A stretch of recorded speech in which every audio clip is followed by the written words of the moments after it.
Welcome to the Daily Objective. Today is election day, the first major election day since 2020. And it's going to be interesting to see what happens. Please leave a like on this video if you're watching on YouTube. And let's get started. Super chat your questions, your thoughts, your opinions. Who are you voting for or who are you rooting for? This is an American election. And in my mind, the whole world must have an opinion and care about this because some Copernicus figured out that the Earth is not the center of the universe. He was on to something. Actually, America is the center of the universe. Well, in an economic sense and in a leadership sense, America certainly is. I happen to agree with the general proposition that the fate of America is largely what the fate of the world depends upon. Yeah. And part of it is just truly the American sort of incoherence that I was sort of stereotyping in a way. But yeah, if you're wondering who this is James Valliant. You know him from the show, from the channel. Good to have you back on the show. So to be back. So there's a lot to kind of, analyze and to figure out. Ayn Rand, at her first ever Ford Hall Forum lecture, was it sometime in the 1960s, she said she assumed her audience was mostly liberals. And she said something like, while I disagree with you on so many things, I envy or I'm jealous of the respect you have for the intellect, something like that, your intellectual commitment. Do you want to help me paraphrase this? Her exact quote was, "At one time, I was jealous." No, wait. No. Yeah. I thought in the first Ford Hall Forum, she said, I am currently jealous, but then at her final Ford Hall, or one of her final Ford Hall forums, she said, "Look where we are now." Go ahead. The quote was that she absolutely believed that she would find a more friendly audience among the left. She really did. Isn't that interesting? That in her first Ford Hall forum, she definitely said, "I know this audience is mostly leaning left, and guess what? I happen to think that's where the best hope is." But she was already expressing. Let's put it this way, that she was no longer as envious as she used to be in the 20s and 30s and before that, when there was some intellectual seriousness and luster. She thought that the left was already diving into things like Zen Buddhism and existentialism and the new left and losing touch with reality to such an extent that they weren't serious intellectuals anymore, and that America was facing what she called intellectual bankruptcy on both sides. She definitely said that if any group is going to ruin America, in another context, it will be the conservatives. She had a lot of wonderful things to say against conservatives. One of my favorites is, if it's a bad idea, it's probably from the Democrats. If it's a god awful idea, it's almost certainly from the Republicans. Of course, when the Republicans, Democrats agree, that is really the red flag. You know something disastrous is being planned. So then by the late 70s or sometime towards the end of Rand's life, at one of her Ford Hall forums, she did kind of a retrospective, and she said, at this point, I'm thinking like the right or Republicans or conservatives might be the best bet. Like she had changed her tune, but the reason being that the left had gone full hippie. So the left had just completely discarded any respect for the intellectual process. Is that right? Well, she very much believed that after the New Deal and the Democrats basically took control of America following the Depression in terms of policy, the first Republican president after that, Eisenhower, she thought was a complete loser. If that was the Republican response, there isn't much of a Republican response. They're just me-tooing pragmatist compromisers. She couldn't vote for Eisenhower or Adlai Stevenson, and did not vote for president either time for Eisenhower or for Stevenson in the 50s. She had a moment of hope during the Goldwater campaign in 1964. She got disappointed as the campaign wore on, as Senator Goldwater became less principled in his position. But he was, Mr. Extremism is no vice, extremism in the pursuit of liberty is no vice guy. So she thought that there was hope there, and she actually had some influence on the Goldwater campaign, believe it or not, but not sufficiently. But that was maybe her, she was disappointed in Goldwater, but that was a moment where she was actually supporting, at least for a time, the Republican candidate. In the 1960s, in Capitalism, the Unknown Ideal, you can read this, she had positive comments to say about Ronald Reagan in the 1960s. As governor. in the wake of the New Left of the late 60s and early 70s, Ayn Rand did take heart in the fact that there was a sharp turn to the right. Nixon won a landslide in the early 70s. And despite Watergate and Vietnam and all of that, that did not stop Reagan from winning a landslide. Now, she very much opposed Reagan. She denounced Reagan. Reagan was the guy who, if Eisenhower was a Me Tooing compromiser, Nixon in her mind was even worse. I mean, if Eisenhower gave us the national highways, Nixon gave us the EPA. And so in her mind, he was a terrible Me Tooing pragmatist, but still worse in her mind. She was an anti-Nixonite for Nixon, as she described it. But by Ronald Reagan, when Ronald Reagan had made his alliance with the religious fanatics, the moral majority, and the cultural right, Ayn Rand turned on Ronald Reagan, denounced him outright in a much harder way than she even had criticized Nixon and Eisenhower by that point. But still, she was still gratified, and she said this in the late 70s in television interviews, that Americans were rejecting the New Left and wanted more of the right. She felt that in general was a good sign. But she felt in the long run, the alliance between religion and the Republican Party was a disaster and something that made the Republicans radioactive to her, if you will. Yeah, Rand cared a lot about the philosophical influences of a political party or a political movement. So for that reason, she really, really rejected the Libertarian Party and the Libertarian movement because she saw them as hippies of the right. They were like hippies with their incoherence and general emotionalism and lack of a philosophical leg to stand on, just that they happen to be like more affiliated with capitalism and like individual liberty in a number of ways. In my darker youth, Rucka, I knew a lot of libertarians and people who were associated with the Libertarian Party back in the late 70s and early 1980s. I met Ron Paul when he was just a congressman from Texas and DC. I knew Murray Rothbard. Now, let me just give you an indicate, Mr. Libertarian. Let me just tell you, Ayn Rand was exactly right. These people are willing to embrace anarchism. These people are willing to embrace Christianity. Their tent is so big that they have no qualms about whatever philosophy. Your philosophy doesn't matter to them. Philosophy is utterly irrelevant. And someone like Murray Rothbard could go so far as to be a literal anarchist. And not only, Ayn Rand opposed the Vietnam War, but not only did Murray Rothbard oppose the Vietnam War, he defended the Viet Cong. He defended the communist dictators of North Vietnam. Now, when you're that, open-minded that any mush comes in, you're obviously the worst kind of defender of freedom. And if libertarianism, as it existed, especially in Ayn Rand's lifetime, had gained any traction, it would have been the worst thing for liberty. And I believe she was exactly right. Mm-hmm. Now, I meet and make friends with a lot of sort of libertarian anarchist types here in Austin, here in this generation. And I mean, I avoid, politics and stuff and debate, in social contexts. So I wouldn't probably bring this up to anyone unless they were asking my opinion. But nothing they're doing has anything to do with anarchy or with like libertarianism in any sort of sense that people would assume. They're basically Trump supporters. That's like who they're rooting for. They're rooting for the new right. They've made the left the bane of their existence.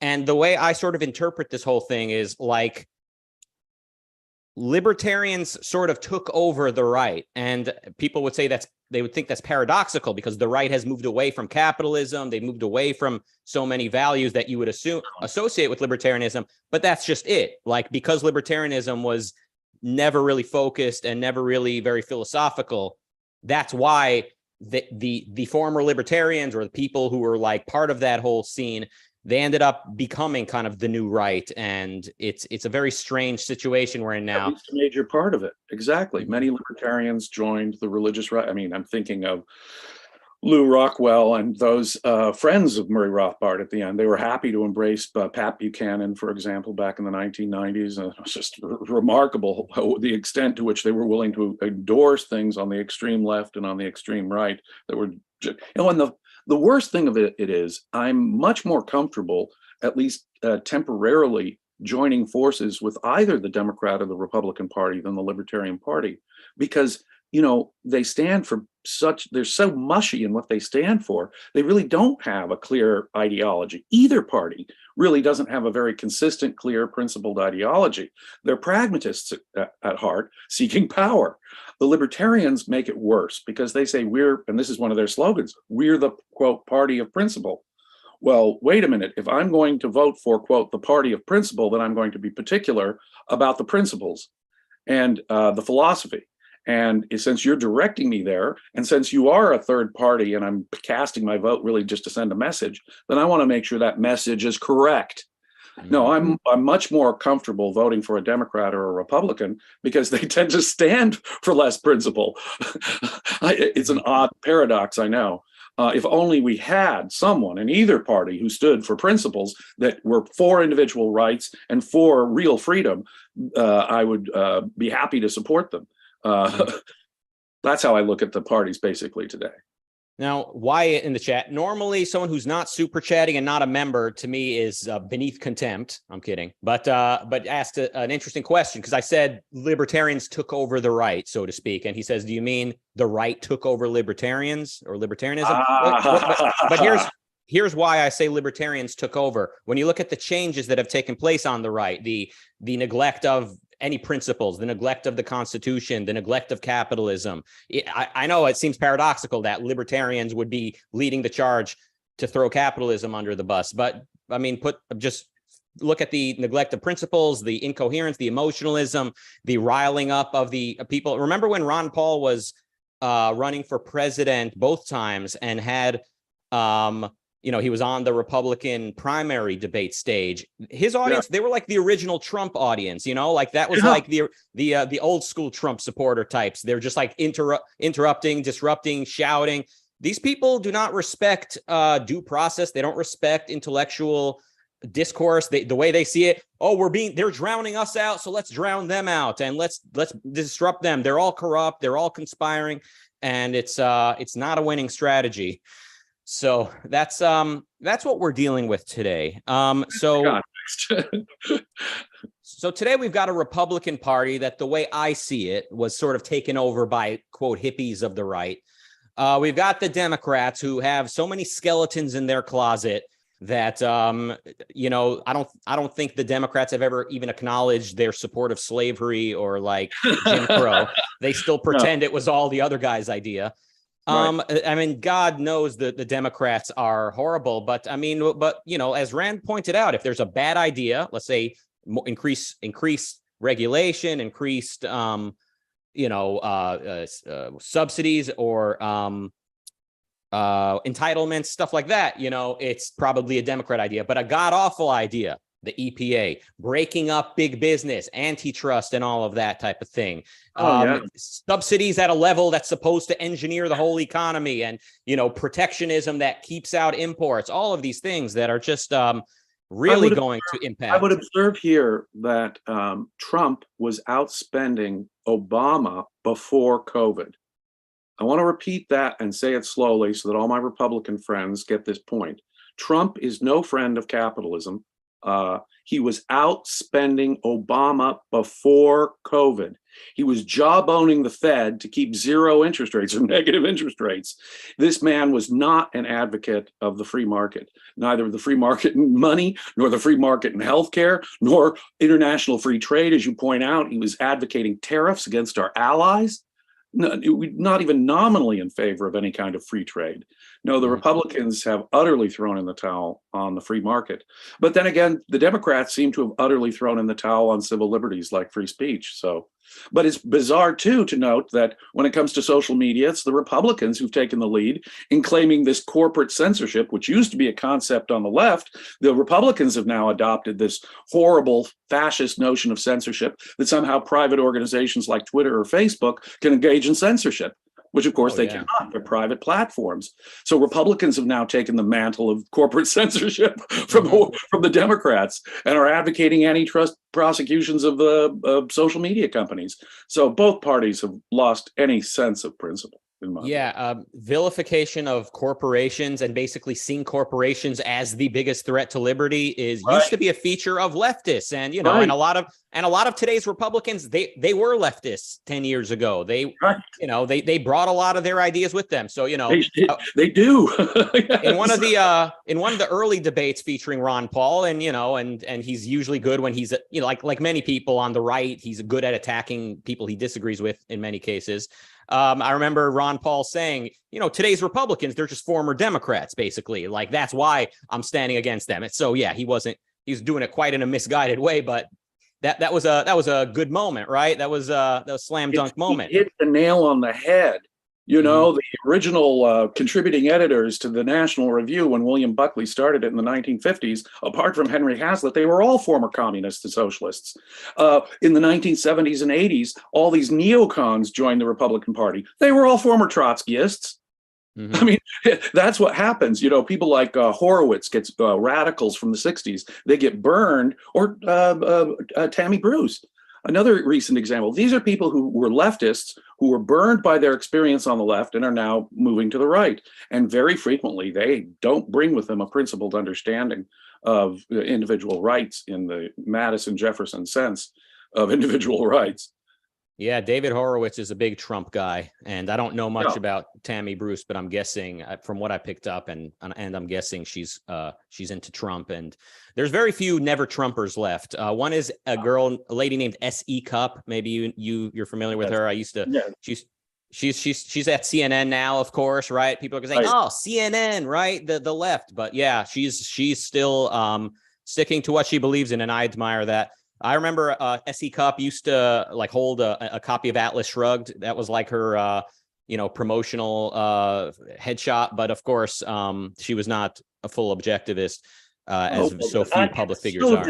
It's just so disappointing to hear some senator like Ron Johnson from Wisconsin, or even Ted Cruz from Texas. They'll put some speech or some section of Atlas Shrugged into the congressional record saying, "Hey, I'm for Ayn Rand," or even Donald Trump saying The Fountainhead was his favorite novel. These Republicans, almost to a man or woman, who don't really understand the first thing about Ayn Rand's philosophy, not even her political ideas, much less her deeper philosophical ideas.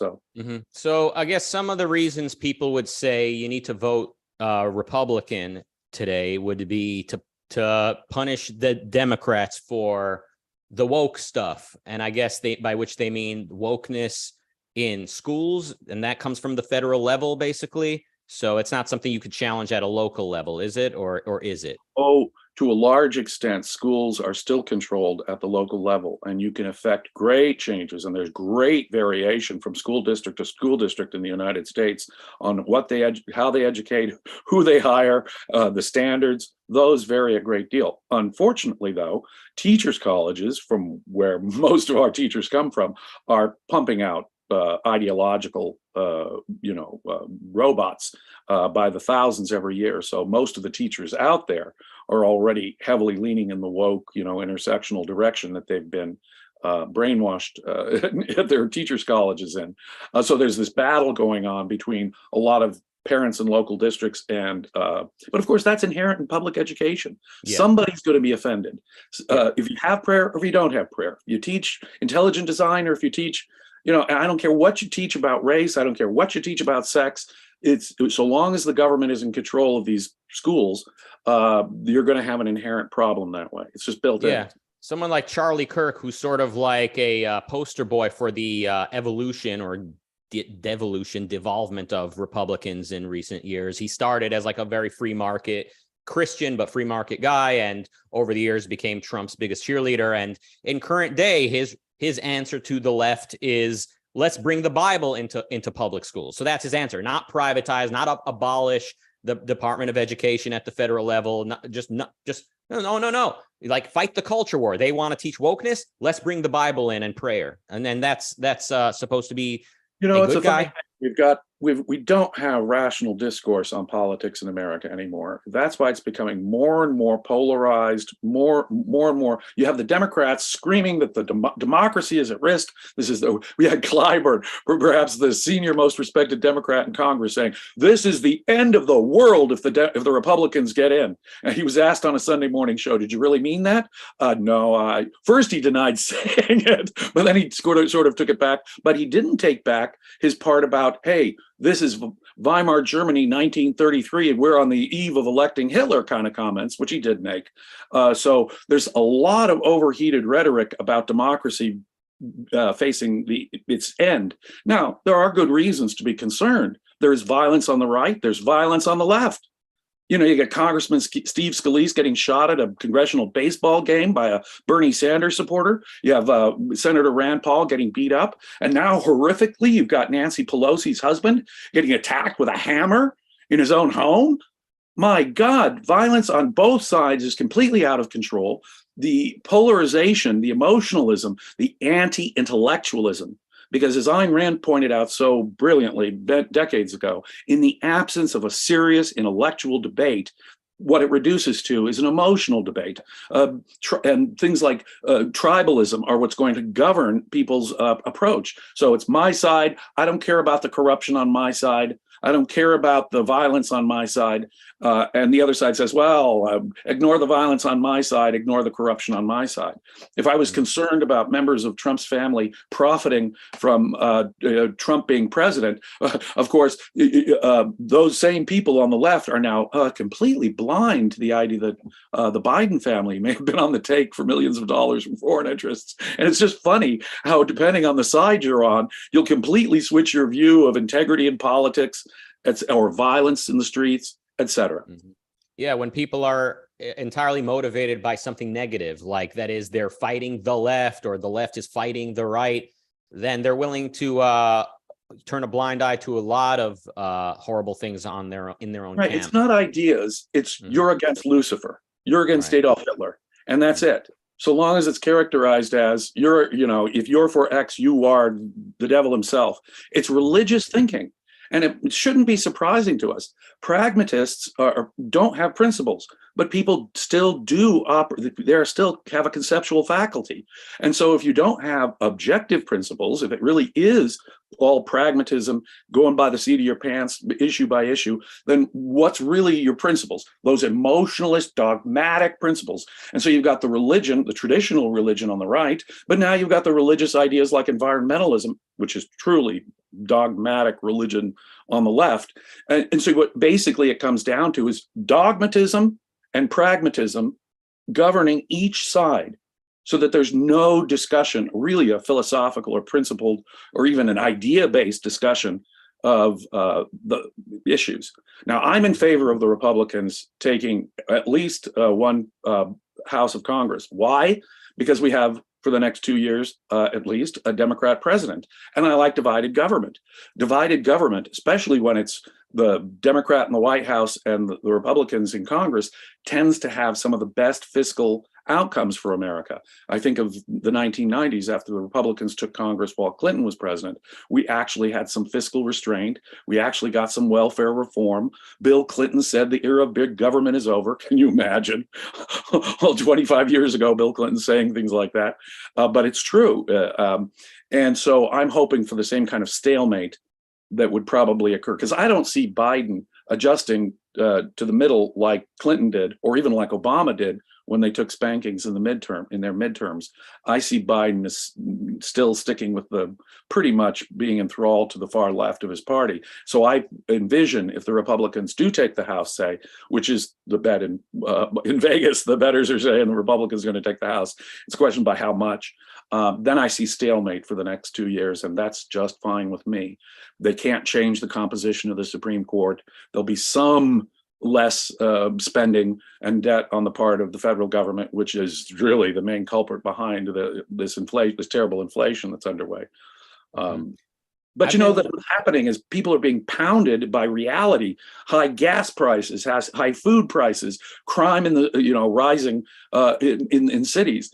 And the Democrats are frankly not responding to those very real issues that people can see and feel with their own eyes that are changing their lives. And I think that's why the Republicans are going to might have an especially good night tonight. Yeah. So I've been thinking it might make most sense for people in particular states, like people in blue states, blue cities, to vote Republican at a local level to punish Democrats for all the things that ail them, such as woke education, lockdowns. That was a very localized policy. BLM violence, like turning a blind eye to that or permitting it. That, again, people say, oh, the Democrats are the party of, BLM violence, lockdowns, and woke education. Well, those are basically local things you can punish Democrats with. But when it comes to the federal level, Congress and the presidency, I'm thinking the rational thing to do is to vote Democrat. And I know it's makes people cringe to even say to hear it. It's not easy to say, but right. Well, like I say, I think I would rather just have the brakes on Biden. I don't want another extra $1 trillion spending bill. And I don't want, the continued assault on fossil fuels to go as strong and unabated as it's going. So simply to put a roadblock in the way of Biden and what the Democrats are currently doing, that would be my sole justification. It's not because I think the Republicans deserve a reward. Quite the opposite. They deserve a punishment. That is why I did not and could not ever vote for Trump. Based on the logic you just laid out there, it would be it is policing the parties that is what we're down to. You're absolutely right. Basically, what it is I want to punish the Republicans for X, their recent X, or punish the Democrats for their recent Y. It's not because I don't think an objectivist can really ideologically support either party anymore. It's just we're way past even the idea of a Goldwater type Republican Party. Right. Well, the way they could support one party over the other is by saying that the person I'm voting against is just so bad that voting against. Well, that's what we end up doing, is voting against more than vote for. I think some people. I don't think it's much of a moral issue. I think reasonable minds like you and I can actually differ on this. And I think it does, too, depend upon the candidate. If your Republican candidate is a particularly obnoxious religious writer who's, a firebrand out there against abortion, talking about religion and school prayer every other line, then I don't think I could stomach voting for him. I don't care what kind of stalemate I want in Washington. On the other hand, if the Democrat is a particularly fascist monster, then, even if you're leaning your way, you might want to think twice about voting for an outright communist, and Ilya Omar or something, So do look at your candidates, and sometimes we have to hold our nose, and sometimes we can't vote at all. Bear that in mind. Not voting is an option, ladies and gentlemen. Ayn Rand herself repeatedly stressed that not voting is a rational option. So in today's context, when you look at the crazies of the left, like Ilhan Omar and AOC, they're kind of like a pain in the side of the Democrats, right? Like the Democrat establishment are not bending over backwards to impress the squad. Whereas on the Republican side, Trump is the kingmaker. You basically need to believe that the last election was stolen to win favor with the base. So, I mean, if ever there was a time to send a message to Republicans that they need to rebrand, they need to change course, I think this would be it. There are some candidates who are better on the Trump scale of things. Take, for example, the guy running for governor in Georgia, Kemp. He saw how Trump defeated the Republican candidates at the last election for Senate and gave the Democrats that 50-50 nudge majority. And so he was definitely opposed to Trump, and Trump really lost it when he, after the Electoral College had elected Biden the next president. Trump was still on a mad tear against the legitimacy of the election. And that did help lead to January 6th. And that really hurt the Georgia runoff races, I think, and cost the Republicans. And that was a good spanking that was, in effect, actually a legitimate spanking that the Republicans deserved in the wake of Trump saying that. But there are a handful out there. You're right. Trump does tend to be the kingmaker now. And that is it's really distressing when I hear Republicans say, "Oh, well, he's a shoo-in for the next Republican nomination." They really ought to think that through. Trump has not done them many favors in many ways. And until and unless the Republican Party does dump Trump in theory as well as in practice, I would be skeptical of Republicans in general. Yes.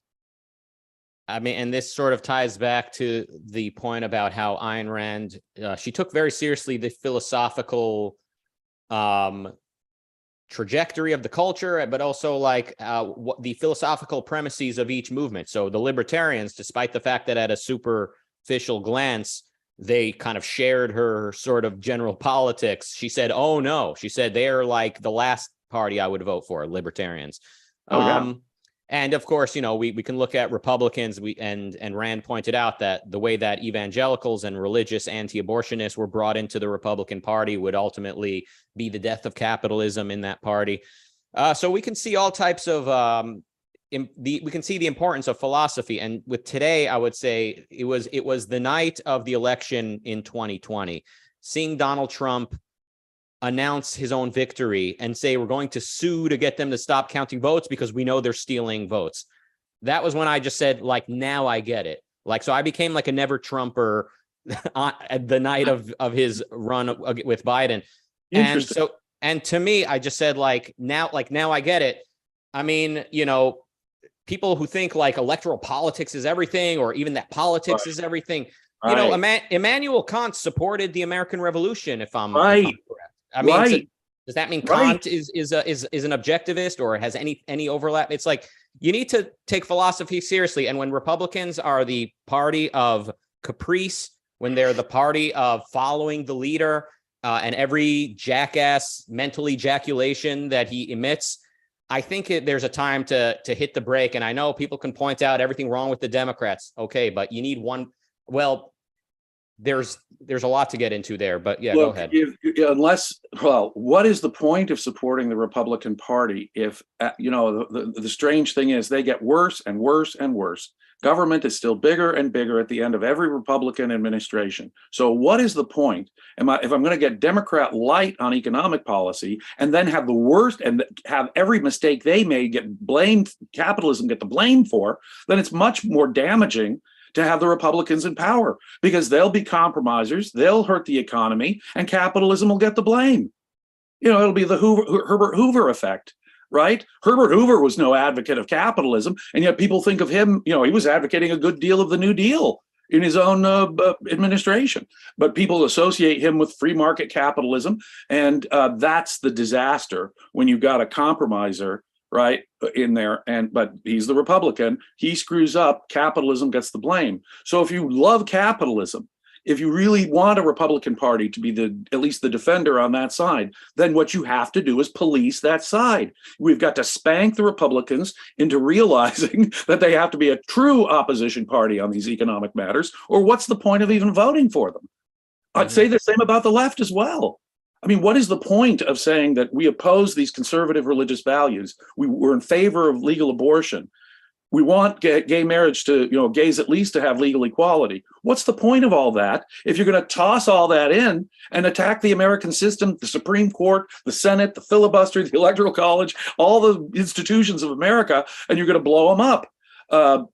It seems to me that it makes it very hard for an objectivist actually to be comfortable with either party anymore, even in an election by election basis. You really have to just hold your nose and consider what on balance would be worse, this monster or this monster. I don't mean to sound so pessimistic, but that's generally what it comes down to. And a lot of times these days, whether it was, you know, Trump versus Biden or very many others, I know I just couldn't stomach voting for either Biden or Trump. I couldn't stomach it. I knew both were utter disasters, and it was asking me to choose. I do not compare them to Hitler or Stalin. I think that's part of what's wrong with debate in America today. That guy's Hitler. No, you're Hitler. No, you're Hitler. When it is not, although I agree in general, we are sort of like the Weimar Republic and heading in the direction of a fascist dictatorship. I do not think this is Germany 1933-34. And yet that's the way both sides tend to talk about it. And that, of course, just destroys any real debate over policies, ideas, and connecting this in any way to deeper ideas, which is what we need desperately.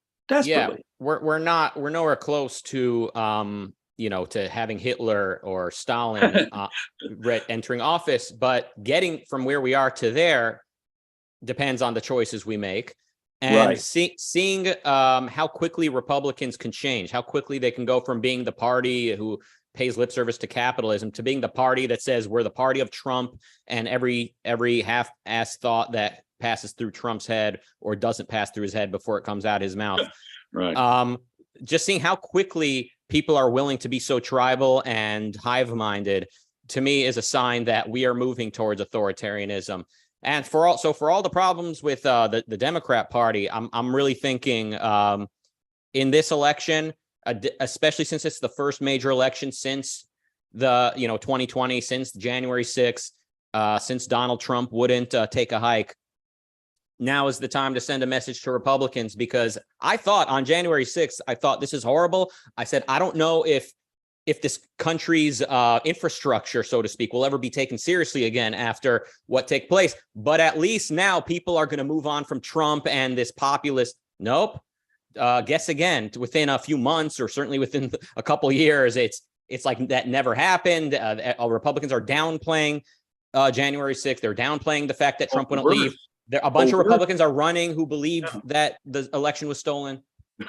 We have many Republican candidates who are actually still saying that the election was stolen and corrupt, and they're arguing over the corruption of the election. Now, were there shenanigans in the election? Yeah, but there have been shenanigans in a lot of American elections. The question is, did those shenanigans make the difference? Mm-hmm. No. Trump's own Attorney General, Barr, indicated that whatever the shenanigans in the last presidential election, it wouldn't have made a difference to the outcome. And besides, when the Electoral College had voted, we had selected under our Constitution a new president, and Trump should have stopped. He should have said, congratulations to the new president. He did not. And again, the legitimacy of his election was challenged by Hillary Clinton. Mm-hmm. We've been going is down a path where each side gets worse and worse and worse about saying that their loss was illegitimate. And now they're getting violent about it. Mm-hmm. Bill Maher has a very haunting monologue from his most recent episode where he's like, basically, we lost, like, it's over. Basically, no matter who wins or how people vote, a bunch of Republicans who think the last election was stolen will get into the Congress, and then the next presidential election, Trump will show up at the inauguration, whether or not he won.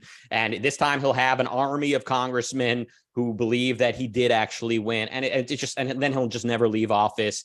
And it's not that Trump is per se going to enact the worst ever laws. It's that the due process, the peaceful transfer of powers is going to be a thing of the past. So both sides are destroying the institutions that made America great. Mm-hmm. I mean, a peaceful transition of power from one president to another, the one commander in chief handing over the reins of power to the other in a peaceful way. Since George Washington, our first president, has been one of the wonderful things about America. We do not settle political debates by violence in the streets. We settle it by intellectual argument and by elections, by the exercise of free speech and our rights. That's mm-hmm. how we do it. When Trump was still saying it was stolen from me and was encouraging people to come out on January 6th, what is he doing but attacking American institutions at least as bad? They became violent. And then you look at the left, they want to get rid of the filibuster, the Electoral College, you name it, pack the Supreme Court. So what's disturbing is that both sides now have really thrown in any respect for American institutions, the American Constitution. I mean, Trump wouldn't have known a right if it bit him in the rear end, as I've said. So it's just sad. America. But, trigger alert for many people. I think epistemologically, the Republicans are they're a bigger threat right now. Like, just with all the problems of the Democrats, the way that Republicans have become the capricious party of whatever we feel, and just whatever, if you allege, you can just rationalistically decide, oh, the election was stolen. Why? Well, the Democrats, they would steal it if they could. Yeah, I feel like they could. Someone said he saw somebody throwing a piece of paper in the trash at the polling station. Just Twitter decided within 3 seconds that the election was being stolen. And next thing you know, the election was stolen right then and there. Right? So the battle at the end of the day is philosophical. And the more we become an emotionalistic and unintegrated and floating culture, the more we're in trouble. Let's read some super chats, shall we? Jeff with $3 Canadian. Thank you for that. Bonnie with 99 cents American. Thank you for that. Jeff, again, with $10 Canadian, says, just finished the Comperchico's essay again. I tend to vote against those wishing to indoctrinate children through education. Both sides want to do this, so it's hard to find someone to vote for. Any thoughts? Yeah. Amen. Do you want the right really to control the school boards and make sure that the Bible gets put in, school prayer gets put in? You know, you may not want your first graders to be taught about, transgenderism on the right from the leftists, but on the other hand, I sure would not want my kid to be taught, intelligent design and be forced into saying prayers every morning. Well, the sort of populist kind of conservative response to that would say, look, we're not installing a theocracy. It's just that a little bit of religion is good for everyone. It holds the community together. It gives a child a little bit of direction. It keeps him from losing his mind. And we see what happens in a culture lacking religion. So what's so bad about a little bit of religion in public schools? How would you answer that? It's a violation of the First Amendment, which prohibits any establishment of religion in government. It demands secular government. If you do not have a secular justification for your policies, in my view, that makes them unconstitutional right there. A clear violation of the First Amendment, where secular government was the great revolution. And see, that's the problem. Conservatives are the ones who cite the founding fathers, and they don't have the first clue.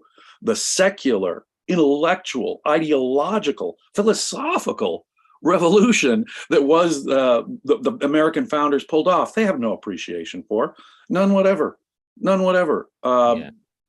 And Republicans seldom cite the founding fathers anymore. So that's kind of like the good and bad news. Right. They've realized capital, like real liberty is at odds with a lot of their values. And, because it is. They know that. That's why they want local control.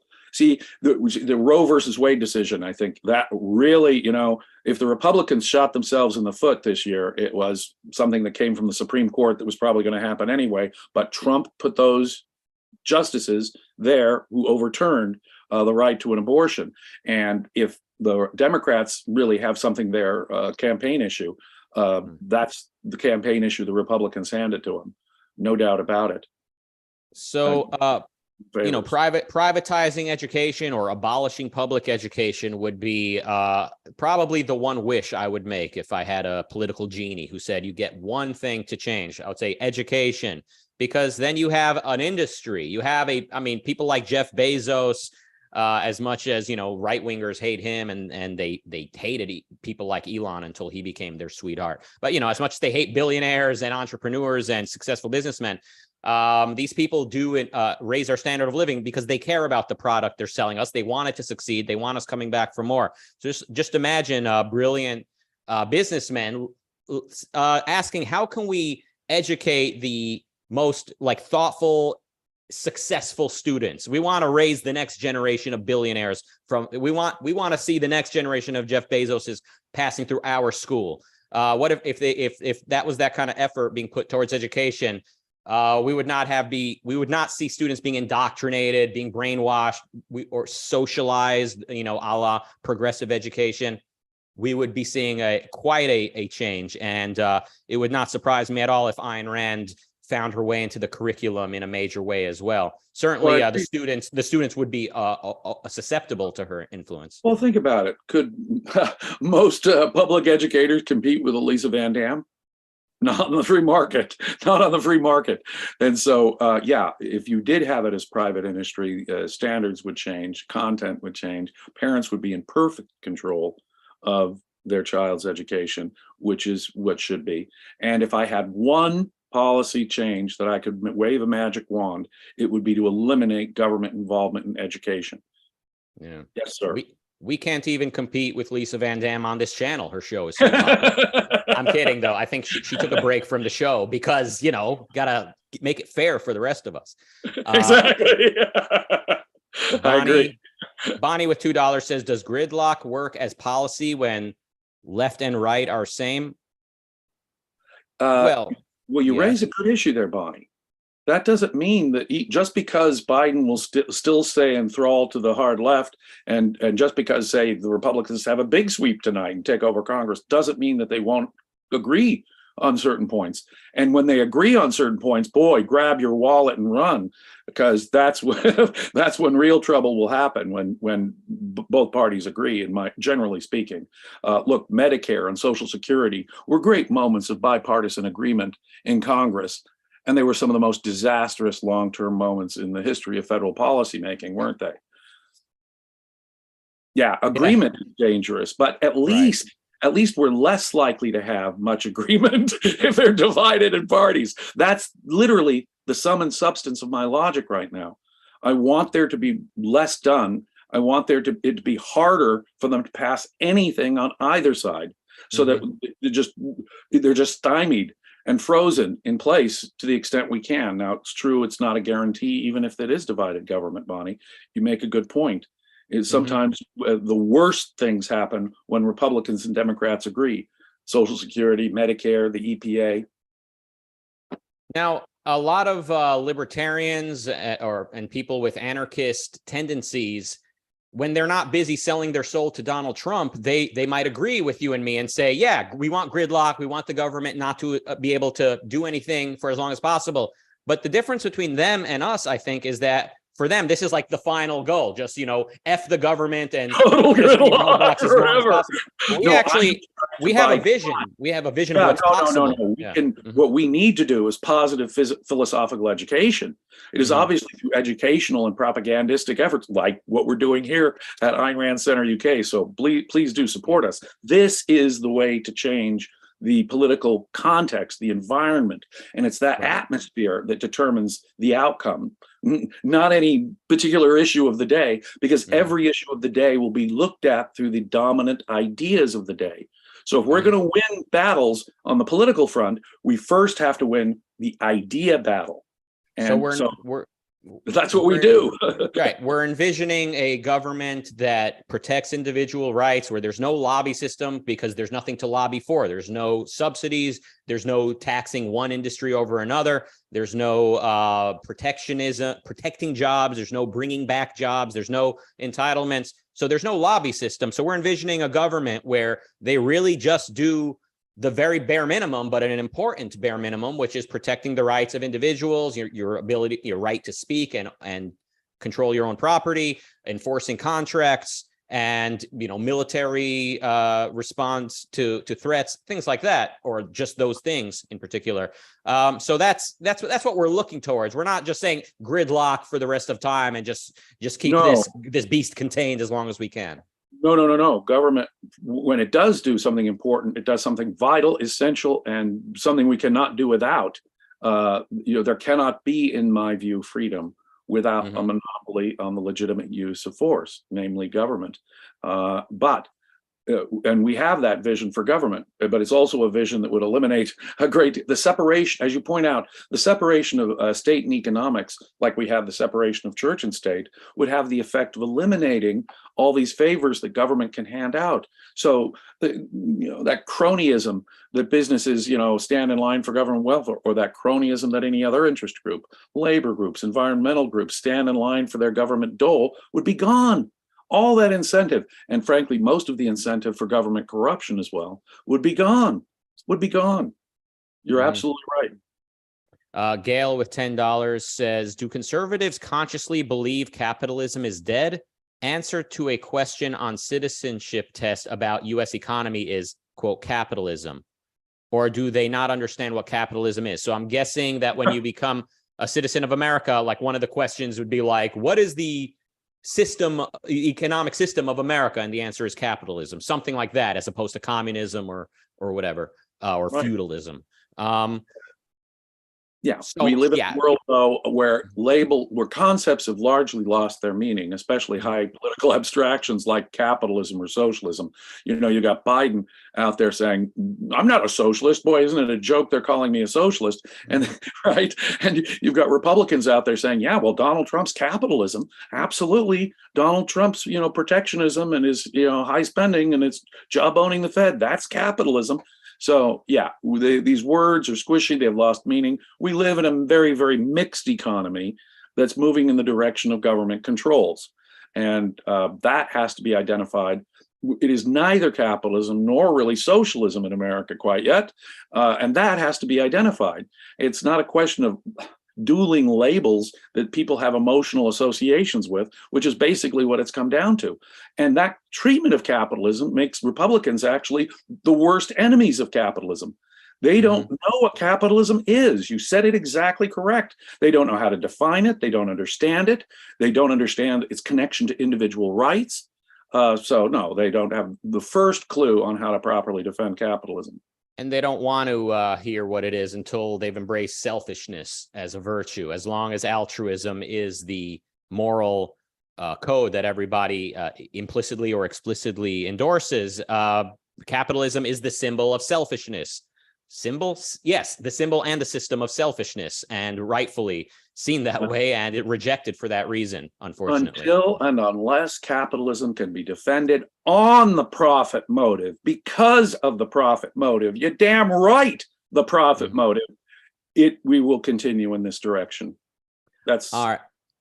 And Robin, the member, says, I don't know. The left also wants to destroy concepts with the woke stuff, but I guess woke is still being rejected more. Well, you're not wrong, but I will say this, and this is kind of, I think, addresses a lot of people. I'll say, son, if you don't see it, if you don't see what's wrong with what Republicans have been doing, if you don't see it as horrific as I see it, I'm not going to try and convince you and push it on you and say, if you don't see this, there's something wrong with you. It took me a long time to see it. And then looking back, how was I not freaked out by Donald Trump since day one?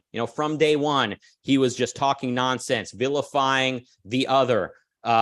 He introduced himself to the political world by questioning where Obama was born. And there's a reason for that. It's not because he's that concerned about because, by the way, you can be born in another country and if one of your parents is American, as Obama's was, you can still become president, as people like Ted Cruz and Romney Sr. knew, because they ran for president as foreign-born citizens.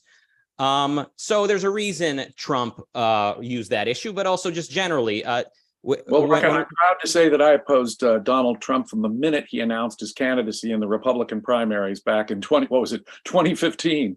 No, I did. He gave me a creepy feel from the outset. And then the minute he started opening his mouth, I knew that this guy was only going to take the Republican Party in a still worse direction than it was headed in. Yeah, I knew as a younger pro-capitalism student, loosely speaking, I knew he was not a capitalist. I knew Trump is not that, but I didn't quite understand the horror of what he was doing to the culture and kind of what he represents philosophically until much more recently. But today, again, I can't force anybody to see it. I'm not going to try and urge anybody to see it. I'll just say, keep your eyes open, keep thinking, and pay attention. And until you see it, you want to just let people like Ben Shapiro and the Daily Wire dangle the left in front of you, telling you, oh, look how bad the left is, and completely blind you to what's taking place. Let's see where life takes us. Oh, by the way, you've been on a tear, Rucka, on Ben Shapiro. I absolutely think that it's disgusting the way many people on the right are embracing, or should I say just Ye, not Kanye, are embracing the Ye phenomenon as despicable anti-Semitic conspiracy theories, which this isn't the first time he's stated.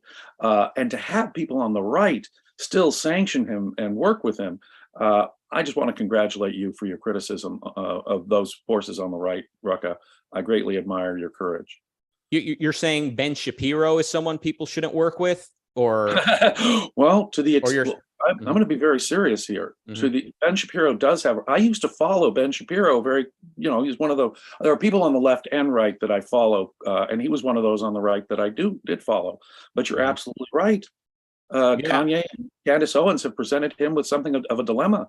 He has to make a choice here, and I'm afraid to say I suspect he's going to be making the wrong choice on that. Well, he's certainly, Ben's dilemma, is, as I dubbed it, is a real thing. On one hand, he built this huge tent of anti-leftists. He's hired a bunch of people that, they're not really married to capitalism. They're not even huge on the Constitution and the founders. It turns out they really are about beating the left and community religious values. And Ben Shapiro, he's been willing to build this giant tent. To him, Candace Owens is this godsend, like I mentioned yesterday. Oh, she's black and a woman, but hates the Democrats, hates the left. But it's like, okay, but she's also not really reliable if you're looking for somebody who's going to be thoughtful and careful. So they were fighting over Twitter the other day. On Sunday, Shapiro criticized Candace Owens for retweeting somebody vis-a-vis the Jewish topic and Kanye West and all of that. And then Candace angrily replied to Ben Shapiro saying, you can call me up. You have my number. You don't have to scold me on Twitter. It's going to be interesting to see what happens. Ben's got a dilemma. He's got a dilemma because he sincerely doesn't want to see anti-Semitism rise on his watch. But he needs to realize the more he gets in bed and into a tent with conspiracists and with emotionalist rabble-rousers, the more he's going to need to get used to anti-Semites, because history shows and contemporary times show the more people embrace conspiracies, reject capitalism, reject reason, and reject individualism, the more the Jews seem to be the target of vitriol. Sadly, so typically in the history of Western civilization, they are the victims.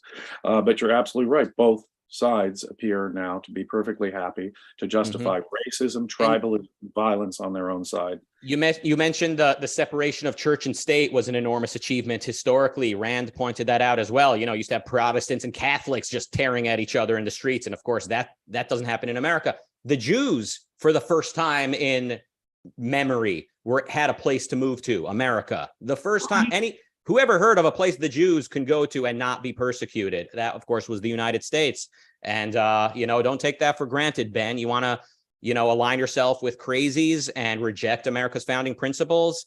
You're not going to like what happens. We got a quick super chat, and then we really do need to wrap it up. Phil with £5 says, one wonders if a moron test should occur before being allowed to vote. Ha, ha, ha, ha. Well, a democracy as such is a value because it does give us, a participation, consent of the governed and stuff, but it is not a magical legitimacy elixir. The mere fact that a majority votes for something doesn't make it morally correct. And so the democracy as a concept, as an unlimited value that you hear sometimes from both sides, but especially on the left, is a concept we have to fight. We have to fight. For example, felons should lose their right to vote, in my view, and there's nothing wrong with that. But that's a discussion for another day. Yeah, a lot of very intellectual, smart people hold horrible ideas. Yes. But also they would pass the test and be able to vote, so they would vote in horrible ideas. But even those guys are a step in the right direction over people that simply don't think. So today, the way I see it, and I think I see Rand as impacting the way I think about it. It's like you got to respect the intellectual process itself, and this is where philosophy, who needs it, comes in. She was saying, I'm just trying to sell you philosophy as such, and I'm confident you'll choose mine. All right, coming up in 2 minutes at 7 p.m. UK time, it's the Fountainhead Book Club with Shoshana Milgram for ARCUK members, and the session will also be live streamed for YouTube members. Link in the chat. Oh, what a good time to take your mind off of all the chaos shenanigans taking place. Listen to the brilliant Shoshana on the Fountainhead. Wow, what a great opportunity! And if you're not a member, become a member. Subscribe, and you'll get chances to actually participate with and hear from amazing speakers like Shoshana, who have taught the Fountainhead at the university level. And what a great distraction! You're right. Yeah, I made a rule for myself: no politics after like evening time, basically, Right. or like even just Psychologically even just healthy. philosophy in general, like just reading philosophy. To me, it's art in the evenings. Art, reading We the Living, reading The Fountain, reading novels or consuming fiction on television. That to me, or listening to music. It's all about art and spiritual invigoration, because if we stop consuming that stuff, then it's all going to I hell. think I'm going to take up your rule, Rucka. That sounds like a good one for psychological self-care, for right at the top of my list. All right. Let me know how that goes. All right. Thanks, James. We're out of time. Great conversation. Good luck, I guess, to everyone with the election. I don't know if I want everyone to have bad luck, but I'm not sure who should have worse luck. If we could have everyone have bad luck. Thank you all, and see you tomorrow on the Daily Objective. Goodbye.